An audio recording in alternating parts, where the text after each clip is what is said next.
वो तुम्हें भाव नहीं दे रही, फोन नहीं उठा रही, मैसेजेस का रिप्लाई नहीं कर रही, इज्जत नहीं कर रही, तुम्हारी वैल्यू नहीं कर रही, और तुम लॉयल्टी का ढिंढोरा पीट रहे हो।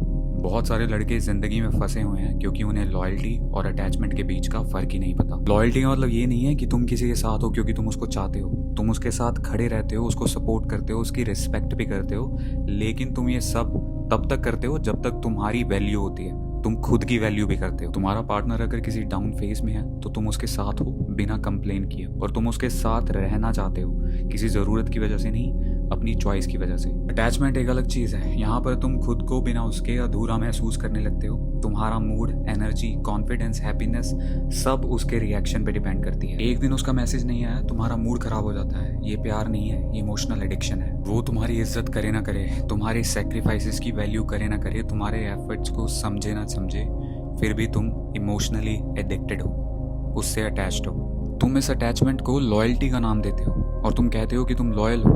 लॉयल्टी तुम्हें स्ट्रांग बनाती है और अटैचमेंट तुम्हें कमजोर बनाती है। लॉयल आदमी जानता है कब रहना है और कब चले जाना है, लेकिन अटैच्ड आदमी हमेशा छोड़ने से डरता है, चाहे उसे कितना भी दर्द हो, चाहे उसे कितना भी डिसरिस्पेक्ट किया जाए, इंसल्ट की जाए उसकी। दोनों प्यार करते हैं, एक सेल्फ रिस्पेक्ट के साथ और एक डर के साथ। एक अटैच्ड आदमी जानता है कि सब कुछ खत्म हो चुका है रिलेशनशिप में, फिर भी वो उम्मीद लगा के बैठा रहता है क्योंकि वो अटैच्ड है, लॉयल नहीं। सही कनेक्शन तब बनता है जब दोनों लॉयल हों बट दोनों अपनी इंडिविजुअलिटी को भी समझते हों। तुम उसके बिना भी कंप्लीट हो और तुम उसके साथ बेटर हो सकते हो, पर तुम्हारी हैप्पीनेस एंड पीस किसी और पे डिपेंडेंट नहीं होना चाहिए। अगली बार अगर तुम किसी इंसान के साथ हो तो अपने आप से ये पूछना कि तुम लॉयल हो या उससे अटैच्ड हो, क्योंकि लॉयल्टी रिस्पेक्ट लाती है और अटैचमेंट सिर्फ पेन।